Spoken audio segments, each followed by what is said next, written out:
Hi guys! Welcome sa aking channel. This is our cheese stick bread. Ang ating recipe ay ilalagay ko sa description down below. Okay. Ayan, nag-shifted na itong flour natin. 250 grams ng sifted bread flour. Ito, 2 tablespoon ng sugar. Mix natin siya. Okay. Yan, mix lang. And then, ilagay natin ang, okay, not yet. Ito. Yeast. Ayan. 1 teaspoon ng yeast. Nag-activate na siya kasi nilagay ko sa water. And then, isang itlog. Yan. Isang itlog. 120 ml ng fresh milk. Huwag muna nating ilagay lahat. Let's see first kung magpapadami yung tubig or not. Ayan. And ang ating unsalted butter, 30 grams. Wego. Okay, ganyan lang siya. Mix natin later. Ilalagay ko lang yung butter natin. Dumikit siya. Hindi gaanong nag-melt. Ano ko muna yung cellphone ko. So, I can do this. Nilagay ko na lahat. Let's mix it. Mix lang. Yan. So, our second batch, bale 120 ml na. Yung fresh milk natin. Ayan. Okay. We will use the mixer. Ito siya.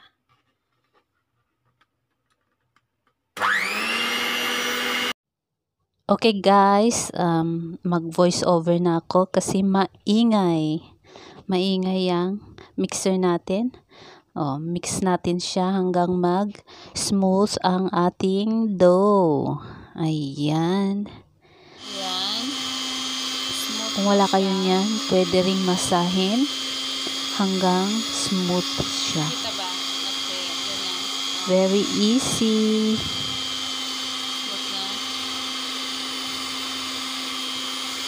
Ayan. Tapos na. Ganyan lang siya. And lagyan natin siya ng oil. Mga 1 tablespoon. Ayan. Para hindi siya madikit. Ayan. Pwede na natin. And cover natin hanggang mag double size, mga 40 to 1 hour. Cover natin ng cling wrap. Yan. Thank you guys for watching. Sa mga di pa nag-subscribe, please subscribe, support my channel.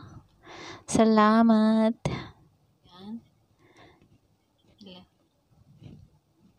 Lagyan natin ng cover para umalsa.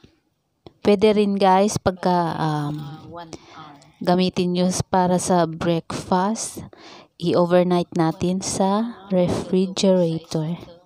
Mag double size lang siya sa umaga. Umaga na natin gagawin if gusto nyo ng mainit-init na breakfast. Ayan, nag-double size na siya. Okay. Pwede na nating gawin ang ating breadstick. cheese stick pala. Ayan.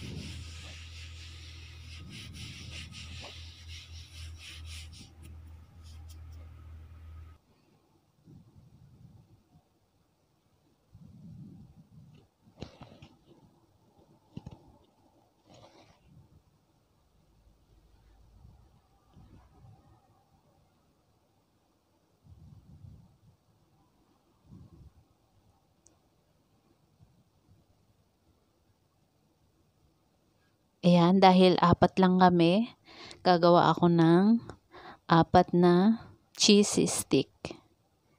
Good for 4 person.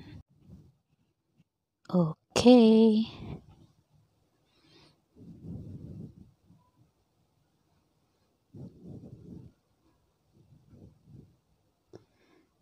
Ayan, i-round lang natin siya. Okay.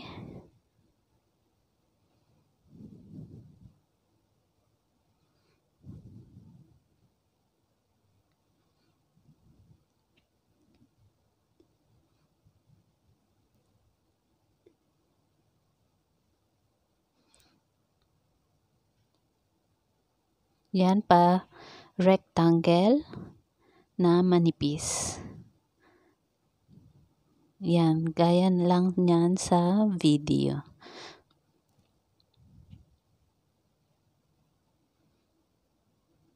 Okay. I-roll yun lang natin, guys.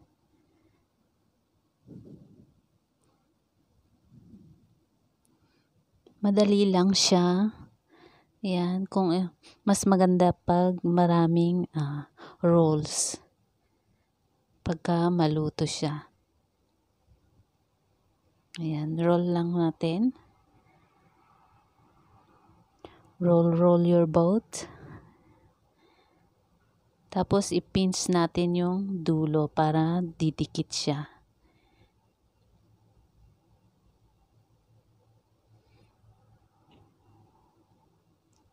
Ayan.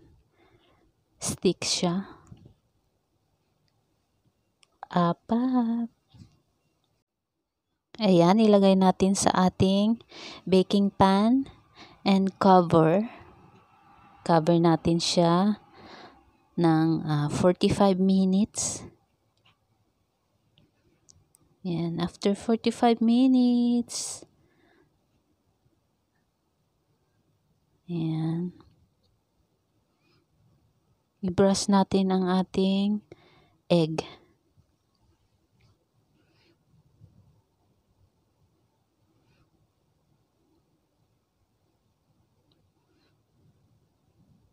Yan. Brush it gently.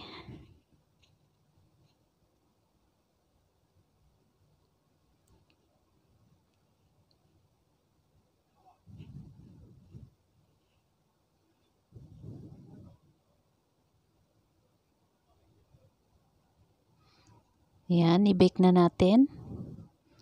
18 minutes. 200 degrees Celsius. Ayan, after 18 minutes, i-brush natin ang ating fresh milk. Okay.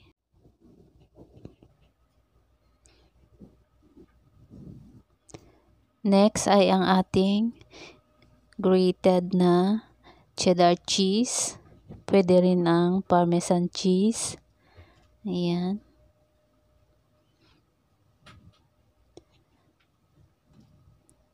Lagyan nyo kung anong gusto nyo. Kung madami siya, kung ganyan lang, okay lang siya. Put as much as you like. Yan, and put back sa ating